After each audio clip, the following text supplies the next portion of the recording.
Welcome to the Big Skinny with Lou Bassanese, coming to you live streaming from a city beginning with B. That's not Brooklyn. That's right, folks. I took some inspiration from last week's guest, Kenny Polcari. I'm down in South Florida. Spread some marinara sauce on my skin. Didn't get out in the sun. I'm just looking a little red, but enjoying the weather and enjoying the opportunity to join you again for our show where you might be going, what the hell is this Big Skinny all about? Well, let me tell you. We're about giving you all filling, no fluff on all the financial and investing news of the day and week that matters. If you look up Urban Dictionary, they define the Big Skinny as insider information, and that's what we're not about. While I'm in the home state, on my great Florida Gators, orange and blue, one thing we don't like is orange jumpsuits ending up in jail giving you illegal insider information. But we're going to give you the next best thing. We're going to give you the information, the data, and the investing insights that matter most and can keep you and your bottom line moving in the right direction. And we do that with a very consistent, familiar format. I like to say we're the Dave Portnoy of financial reviews, like he does for pizza reviews. So instead of one bite, we know Dave takes a few more than one bites. We're going to give you bite-sized information in the form of one headline that you should pay attention to or ignore, one data point and chart that really should set your anchor and North Star for one investment insight. That's the action to take. Hey, how do we take the headlines of consensus? How do we take the data and turn it into profits for us? And we do that each show with about three big, really important headlines and thoughts of the day. And then we bring on some market guests. So this week, I'm have the pleasure of bringing on another very successful trader. I'm a fundamental investor. This is someone that thrives in volatility. So we're going to get into it with him. And then we're going big picture, macro, with another Fox contributor, the commentator that I've made the rounds with many a times, who's going to give us the macro view, a real estate insight. He's a real estate pro. So that's what we do every show. We do it in our newsletter as well, too. But more importantly, we are live streaming on multiple platforms and we want you to join the conversation. So don't be shy. Chime in whatever platform you're on right now. We can monitor it. We'll bring it up on screen. We won't embarrass you, but we'll let you try and embarrass me. So don't hold back. Hit us with your best shot in terms of Pat Benatar. And also make sure you go to our website, thebigskinny.com, and sign up for our newsletter where you can receive these my guest today called us the Sports Center of Financial News, the highlights of the financial markets in one headline, one chart, and one investment insight. So with that being said, let's get right to this week's rundown. If you listened to or saw the title of our episode, it's boy bands, big tech, and Warren Buffett, and we're leading in with that theme. Bye Buffett, and this is not an homage to boy bands. This is the fact that the greatest investor of all time, I'll say it, it's not arguably, it's definitively, it's not a debate over Michael Jordan and LeBron James, Mr. Don Brunello, my buddy in New York. This is the man that has the best track record, and he is hanging up his boots at 94 years young. And the headlines, instead of commemorating and putting him in the legion of heroes that he deserves to be in, are asking another question. What is he going to do, his successor do with all this cash that Warren Buffett has left on the balance sheet? I believe it's just topping $340 billion. Well, I'm here to tell you the economist has it wrong. The question we should be asking is not what are they going to do with the cash? It's what investment advice should we immortalize for this man? Because that's what matters most. And if you think about it, everyone's going to opine on this. How has Warren Buffett impacted their career? And for me, it's two main ways. It's not that be greedy when others are fearful and be fearful when others are greedy. I mean, it's a great quote. It's great wisdom. But this man was humble in the markets, even though he had every right to brag about being the GOAT. So he actually brings this out in the latest shareholder letter. He talks about the fact that he's made mistakes, folks. This is a man worth billions upon billions upon billions of dollars, and he is willing to admit that he's made mistakes, and he's called it out more than anyone else. He said in the last period from, I believe, 2019 to 2023, he's used the word mistake 16 times. If we pull up a chart of other executives, major guys in the Wall Street financial markets, very few talk about their mistakes. It's Warren Buffett and Jamie Dimon of Citibank. If you look across other big names, GE, Amazon's not on here, but Jeff Bezos has only used the word once. Google, J&J, JP Morgan, Jamie Dimon, Citibank. You see here that these men admit when they were wrong, when they were positioned too early, when they may have made a bad decision about capital allocations. And that is something that we should all replicate. Be humble in the markets, as I always say, or be humbled. These men are always humble in the markets. One other thing that I learned that I want to share with Warren Buffett that I think is fundamental to being a successful investor is this quote that he shared in a letter that he said, listen, I read everything, annual reports, 10Ks, 10Qs, biographies, histories, 5 newspapers a day. On airplanes, I read the instructions on the backs of the seats. Reading is key. Reading has made me rich over time. I'll tell you, I take this advice to heart. I'm a small cap, micro cap guy by trade, and I've made the most money when I've spent the most time reading what no one else reads, the 10Ks, the 10Qs, the 8Ks, finding those SEC filings or those public documents that are not so easy to find that give me an edge. And that's what I learned from Warren Buffett. So it is with great honor that we get to honor him. I know we will be talking and writing about him for years to come. His legacy will not be dethroned. Michael Jordan lives forever. Warren Buffett will live forever. Be damned, LeBron James. I'll ask my guests about that later today. They're both basketball fans. At least one of them is, I know for sure. So bye, Buffett. But now let's move on to big tech. We were talking about this last week, big tech earnings. Did you get the AI memo? No, big tech didn't, because the market was sending out the memo that the AI super spending spree was over and that the Magnificent Seven were going to start struggling because of this. And you know what? Well, you know what's real? The AI spending spree. It's not going anywhere. We just had the latest quarterly reports from all the Mag 7. And if you look at, they not only committed to the previous budgets for spending, they doubled down. In fact, in the case of Meta, they increased their spending. So the Mag 7 isn't struggling. The AI trend isn't struggling. In fact, if you look at the data, the percentage of money that they're spending to invest in AI for some of these companies is actually equivalent to their entire net income for the last 12 months. So Meta committing to spend about 72 billion on 67 billion in trailing 12 months net income. 100 million for Amazon. You look at 100 billion. So I mean, collectively here, just do the math. We're talking about over $300 billion being spent in 2025 to propel this trend front and center. So this is something we don't want to be missing out on. This trend is real. It will live. It will thrive longer than most people think. Now, let's keep it in the big tech space because, I've been making rounds here that with an analogy that I think is apropos, that big tech resembles boy bands. That's right. I've not been a big boy band fan, even though I lived in Orlando, seemingly the epicenter for boy bands. But here's the thing. Boy bands all started out together and then they broke up and they went on to do really big things. Well, at least some of them did. And I think that's at the point in time we're at in terms of the big check Mag 7 trade. So you still have people out there, a Bloomberg headline advocating that the Mag 7 trade is still intact. I disagree. You have laggards and losers. Tesla, anyone?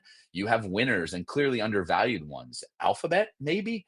Apple, the beloved apple of my eye, which is one of my favorite stocks long-term to own.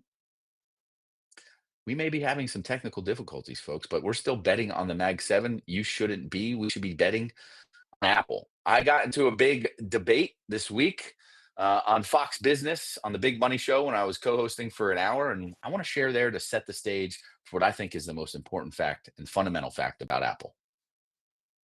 I think, and as a whole, big tech here is like a boy band that broke up, right? And they're all going their separate directions, and you have to pick out Wait, a boy band?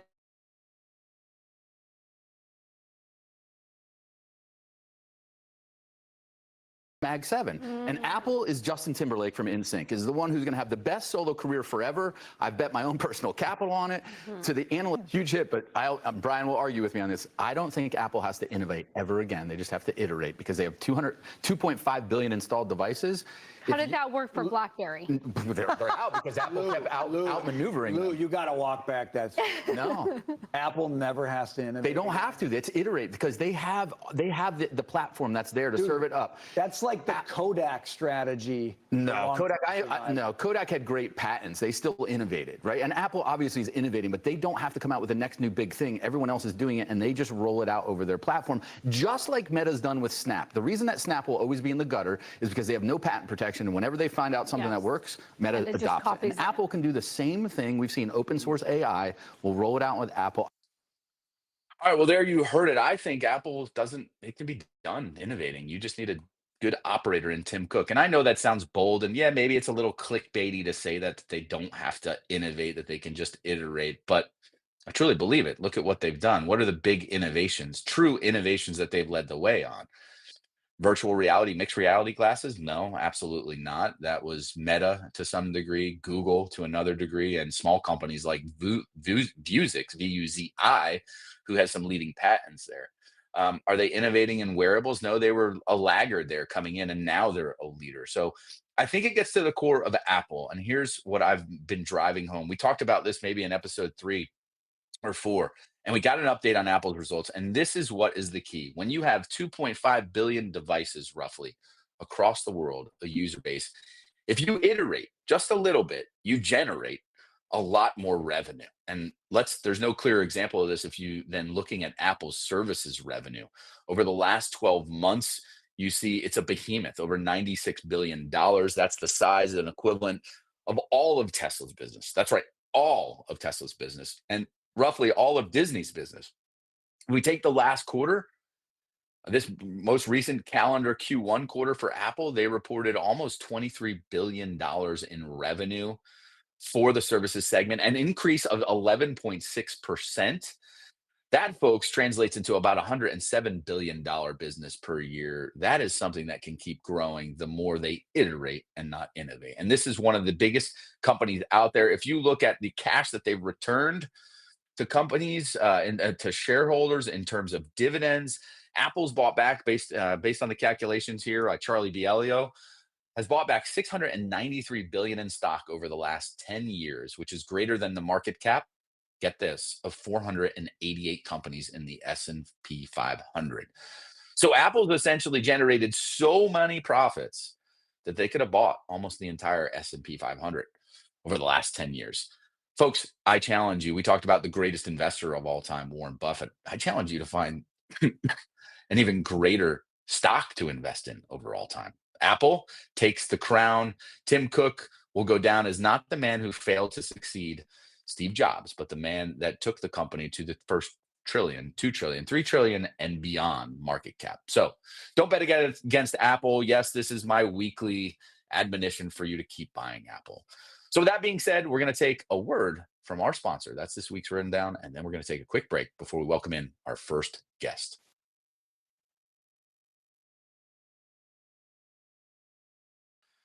Attention investors, are you looking for a high growth opportunity in the energy sector? Well, look no further than Prairie Operating Co, trading on the NASDAQ under the ticker PROP. As America's premier high growth, low cost oil producer, Prairie is making waves in the Denver-Julesburg basin. With their recent transformative acquisition, they've expanded their footprint in Colorado to 55,000 net acres and increased daily production by over 25,000 barrels of oil equivalent. Prairie Operating is poised for explosive growth, maintaining a strong balance sheet while delivering value to shareholders. Don't miss out on this exciting investment opportunity. Prairie Operating Co, PROP on the NASDAQ. Past performance does not guarantee future results. Consult your financial advisor before investing. And please be aware that I am heavily conflicted because I am an executive at Prairie Operating Co. We'll be right back.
Welcome back to the Big Skinny with Lou Bassanese. I think I'm still Lou Bassanese, even though I may have some glitchiness here every time now and again. I'm joined by my friend and fellow investor, Austin Wynn. Austin, thanks for coming on the show, my friend. Of course. Thanks for having me. We made the big time.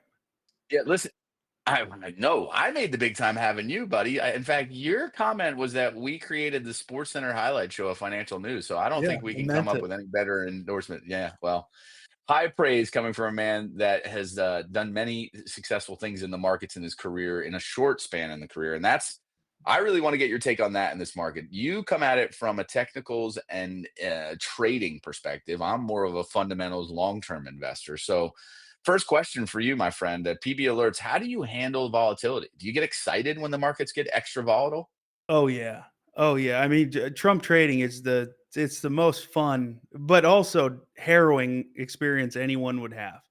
I think this volatility creates it's the greatest opportunity that exists if you like the options market, and I'd say more specifically if you're into SPX, SPY, the Qs. Yes. So if you like trading major So indices I'm specifically through leveraged instruments, this is ideal. Yeah, listen to that, man. You got a lot. That's a quench for you. It's dad. You got fans everywhere, my friend. So don't tell me I'm the celebrity. You're the true celebrity. Let's talk about options versus stocks, though, right? Because I'm traditionally a stock guy.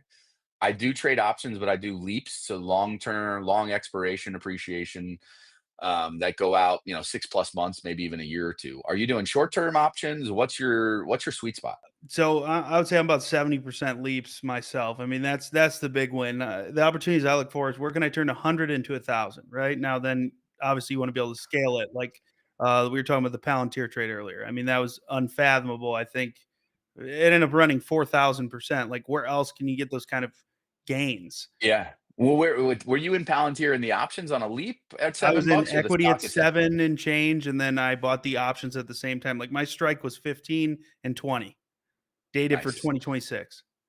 Why aren't we taking flight on your PJ right now from your Palantir trade, my Oh, friend? because I am sensible and the idea that I didn't, full port this thing. I didn't put 100 No. grand in. Let's Sensible. talk about that though. I think sensible is important though, right? You use options to give you leverage, but at the same Right. time, you're only using a little bit of capital. I mean, for people here that aren't familiar with leaps, why don't we lay out what leaps are, right? Like, why do you choose leaps over other options? Is it just because of the minimal capital outlay? Is it because of the leverage? Why don't you walk through maybe a Time trade? time is everything. So with what options, what you get is simple. It's like if I want to use leaps, for example, which is just long dated options, meaning I have a lot of time until they expire. I want to find something that has 1/10 of the capital cost, but 10x the potential return. So, for instance, in the case of that Palantir trade, I only had maybe $1,000 on the line. Versus if I wanted to see any sort of meaningful, appreciation on equity, I'm going to have to put 7 times more of that in, right? 7 a share. I just Yeah, don't want to lock up 50 grand of like the portfolio I trade, right? It's about 250 grand now. I've taken it from 30 grand to 250 3 times. And then every time I zero it back, not zero, but I take it back down to like 50, for example, because I'm extremely comfortable there. So, leaps as far as options go, the benefit to the user in fully fundamentally understanding them is that you get 1/10 of the cost, 10 times the return. And typically when there's good, obviously you want to have good liquidity, good volume, it'll be a winner. And time is the only thing you need. So options are a bell curve, right? So basically, as we get closer to that strike price, right, we're making a bet. Hey, Palantir is going to hit $100. How much you willing to bet, right? And then you're saying, well, whoa, right. what's the time limit, right? You can't say forever. I say, look, Palantir is at $100 in 2 years, right? So what I want is for by the time my actual expectation of that date, that needs to be the peak of the bell curve. That's where the strike and the Yeah, yeah, expiration yeah. need to meet. And I need at least 6 months on the other side of that window so that I don't get destroyed by, we don't need to go into theta and all that. But basically, the Right. closer I get to the time I specified, is the closer I get to the time I specified is directly proportional to the contract value based on how far we are from the strike. So if I'm far from the strike's up here, I'm down here, Palantir's at 60, but I said 100, and we're coming up on 2 months from expiration. The odds of that hitting are so low, so the cost just goes down to that contract, the value. So I lose money. And with options, you can lose everything. And I think that's essential to say. Everything you put into the trade can be gone if you don't do it right. Yeah, listen, I'm catching like every 10 seconds, but this is the great thing. I love that you explain it in a way that I would try and explain it as well too. It's very easy to understand, and I think the key for investors is always put time on your side, right? If we talk about investing early, right? You're putting time on your side. If we talk about using long dated options, we're putting time on our side. Time is If all we we talk have, man. about dollar cost averaging or buying, if you're just buying straight equities and you're buying pieces of it, you're putting time on your side. So I think that's key. That's clutch. It's important. What are some setups you're seeing in this current market? I mean, what gets you excited? Is there certain areas of the market where the technicals are really compelling for you? I mean, the whole thing everyone's talked about that small caps are definitely due for a bounce. I'm seeing a lot of small cap biotech turning over on the weekly and monthly, which is interesting. Now, not the best environment for them, so it's kind of like a really choose your choice there and do your due diligence on the pipeline to ensure it's worth looking at. But I think there's some growth opportunity there in the small cap world. I love that you mentioned earlier. Very rare do you get an oil I'm and not gas sure if co that anyone can hear me because I'm yeah, let's we could hear you. if you can all hear me, I don't know if Austin's here, but I'm here. this is the joys of technology. And when you're a tech guy, when it works, it's awesome. When it doesn't work on all ends, it ain't so awesome, folks. But you know what's awesome? The fact that you're still here tuning in. And if Austin's here, I'll give him a shout out because I don't know if he's coming through here, but phenomenal trader, runs a bunch of subscription programs where he's doing these setups and these trades for you in this volatile market. I'm getting a text that he's here. So, Austin, I'm going to let you take it away and say whatever the heck you want because I can't hear it. So, go for it. Tell people where they can find you, Darkest how they secret. can Let's work start with with you, page and we'll one. give you the last word, my friend. I'm just kidding. I mean, look, at the end of the day, you guys are tuning into the show. You know the deal. Find people that know more about you, more than you do about certain segments of the market, and listen to them. Let them be your guide. Let them do your research and let them offer you benefit. I would say specifically on the options and high growth side, that is my area of specialty, is where I've made all my money trading. And I would also say that letting the few winners ride is the single greatest predictor of long term success. Your ability to do that will directly define your capability to find long term profit. I love that they got the Trader's Paradise up there. This is the one event you do not want to miss per year. It's our second one. The first one sold out, resounding success. Out of the 12 attendees, we kept it very small. 11 out of 12 have been consistently monthly profitable on a month over month basis since the moment they left the event by adopting a very simple strategy that was built specifically for them. So if you want to learn more in 4 days than you will in an entire year about how to leverage the market to put an ATM in your living room that prints cash when you tell it to, this is the one place you can come to get that from the experts that are already doing it, from the macro analysts that understand our economic forecasts, from the other people just like you that were a stay-at-home mom and then COVID hit and they needed to make money, to the we have oil guys that are working on wet rigs offshore that are popping in for 2 hours a night, getting their education in and taking their trades in the morning. Everybody comes here. Our goal was to create access and opportunity over everything, and really democratize the way that we do things. So if you want to learn more in 4 days than you will in a year and walk away with an absolute deep and insightful understanding of yourself and the markets, this is the place to come. Lou will be there giving us some phenomenal small cap alpha. We'll have some other really notable traders. Shai Balor, you've seen him all over Twitter. You've seen him everywhere. Wolf Financial, good friend and business partner, will be there talking macro markets marketing, along with my entire team of analysts that will teach you everything from swing trading, using indicators, passive options income, live day trading, and much more.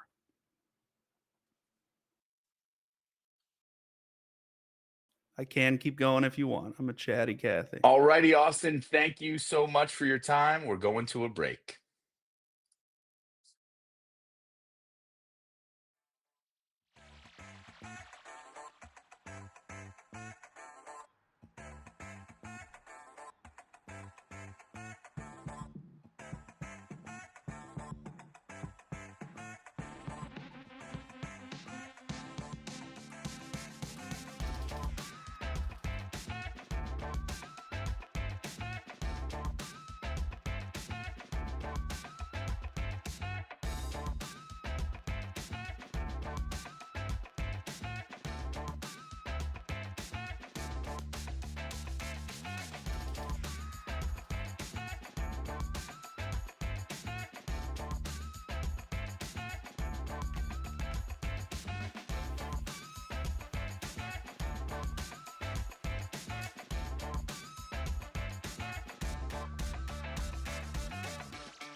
Welcome back to the Big Skinny with Lou Bassanese. I am joined by Mitch Rochelle, and we're going to talk in micro machines and fast terms because we are not sure my connection is going to work. Mitch, glad to have you here, man.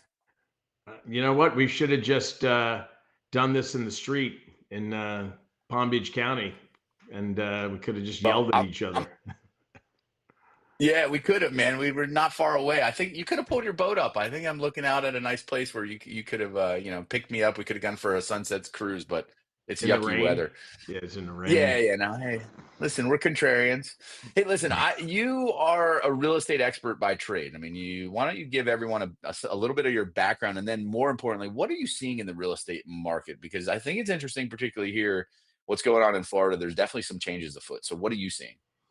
Well, if there's not a market that exists that isn't more of a creature of the macro economy than real estate. Okay. But when people talk about real estate, there's some image that pops in their head. I've actually done this in public speaking engagements. I've said, I put the word real estate up on, my PowerPoint slide. And then I randomly call on people in the audience. And I said, what's the first thing that popped into your mind? And it varies from, could be somebody's farm. It could be somebody's single family house. It could be somebody's condo in Florida. It could be an office building. It could be a shopping center. It could be anything. So that's the problem when the media talks about real estate. They talk about it in really, really broad terms. And the thing that people talk about the most is the housing market, because it's probably the largest wealth accumulator for the average American. It's their investment in their home. Okay. So all of these pieces of real estate, whether it's investment properties or the home that you live in, is dependent upon the economy. The craziest thing is, with all of the talk about how the Biden economy was going to kill the housing market, higher interest rates were going to kill the housing market, so on, so on, housing prices have steadily climbed throughout the last, since inflation has been an issue. In fact, I was once on Fox News. I was doing Kilmeade's weekend show, and I argued with Larry Kudlow. Surprisingly, I haven't been on Larry's show since, but I pulled out some data that blew Larry away. If you look at when inflation reared its head in 1975, the median house price in the United States was $38,000. And when you look at maybe late 1980s, I think I'm going to go to 1989 in my brain because I don't have the chart to pull up. The median house price in the United States had about almost tripled in that period of time, right? And that was when inflation was the worst. That's when interest rates were their highest. So it's really a story of supply and demand. And the reason why house prices went up is because home builders couldn't build homes because they couldn't get credit, or the cost of materials were too high. There's myriad reasons why home builders weren't building, which means that the existing home inventory that's out there steadily climbed in price because people had to live someplace. That's exactly what we're continuing to see today.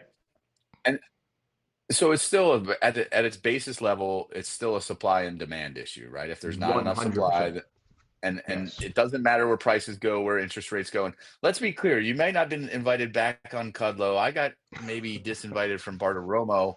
You made a comment about Biden and that administration real estate doing well. You're not a raging Democrat, though. No. I'm mislead you. I know. Let the audience know that I was a Biden hater. When Biden was elected, the day that he was elected, my son Jake, who you and I are in a text exchange with on stock picks, right? My son Jake was despondent, and I said, Jake, just remember one thing. Your father is going to beat the crap out of the guy on television every chance I get, right? It's like, but I think that the media, for some reason, and this isn't left or right media, I mean, the media writ large was just talking down the housing market for some crazy reason. Here's the winners, okay?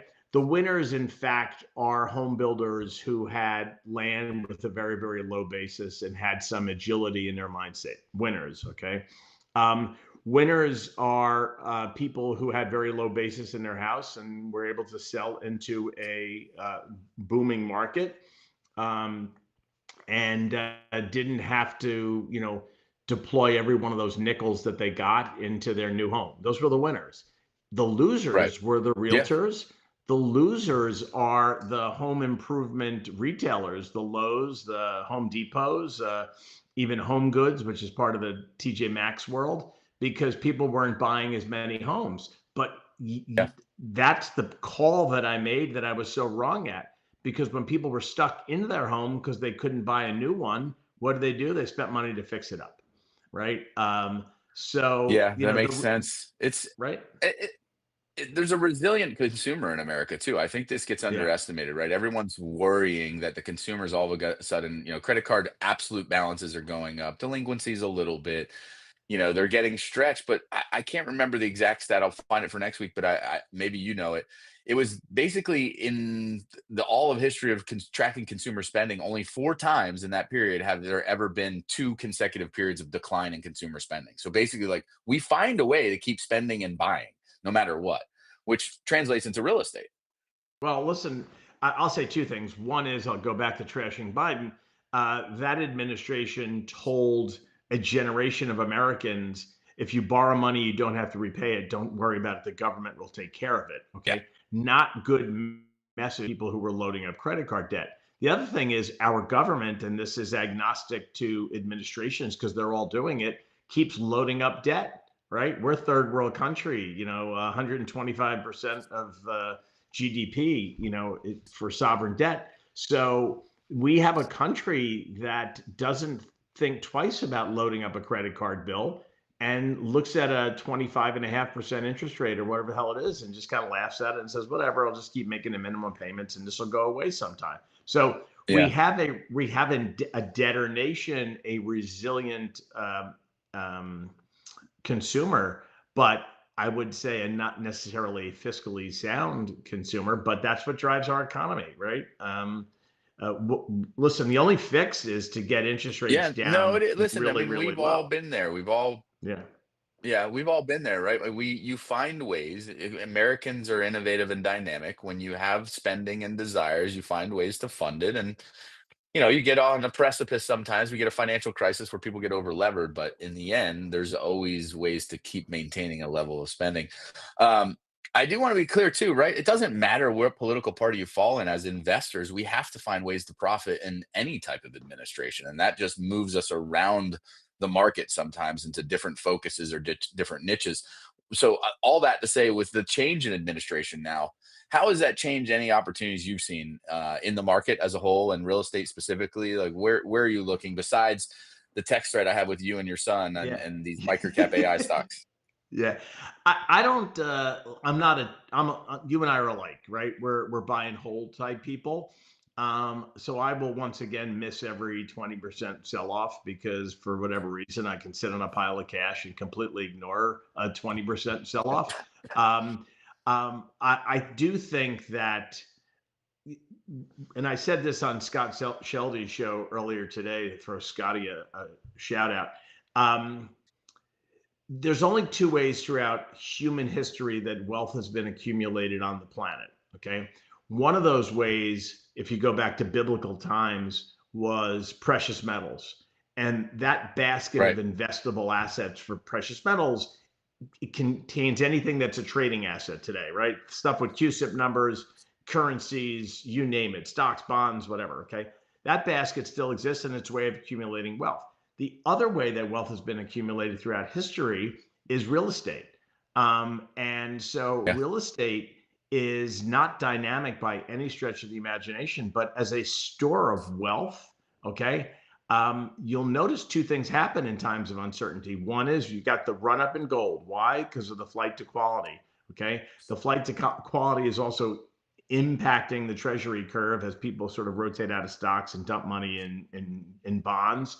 But there's a lot of other things at play with fixed income instruments, but we're seeing that happen. But the other thing that happens, and everybody forgets this, in times of uncertainty, what do people do? They rotate wealth into real estate. I'm going to give you the best example of that. Before 1999, when Hong Kong was sort of going back to China, what did the folks in the Hong Kong Chinese do? They literally bought Vancouver. Okay. Yeah, they got did. as That is for sure. right. They got all the wealth they could possibly get out of Hong Kong. And what did they do? They literally bought any piece of real estate they could in Vancouver as a proof that in times of uncertainty, like I don't know what the sovereignty of Hong Kong is going to be when the Chinese step in. I'm going to get my money out of here. I'm going to sell my home in Hong Kong and I'm going to buy 3 homes in Vancouver. So we're in one of those periods of human history, tremendous uncertainty. And that's the best time to rotate more wealth, if you can, into real estate. And I think that that's what's keeping the commercial real estate market equity flows out there. Is, and look, you don't have to look any further. Listen, always insightful. I'm going to call an audible here and kind of let us go because I want to have you back when I got a better connection. This is on my fault. I'm not going to blame you Southern Floridians for the bad internet connection. That's but hey, always appreciate you, Mitch, and look forward to having you coming back on here soon. We're going to pause for a quick break and give it a go one more time.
Welcome back to the Big Skinny with Lou Bassanese. I just want to thank you for watching through thick and thin here, right? We had some technical difficulties.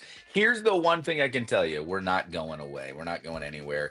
We're going to be here. This is episode 8. We're going to go to episode 800 in time. So as always, appreciate your support. We will get these 2 guests back on here very soon so they can share their wisdom with you. And we'll be back next week, Monday, 5 p.m. Eastern, live from Brooklyn this time because I've learned my lesson. I can't be away from my boys, Taylor and Dan, and we got to get our buddy Dodd work back in. So thank you, as always, for tuning in on whatever platform you're tuning in.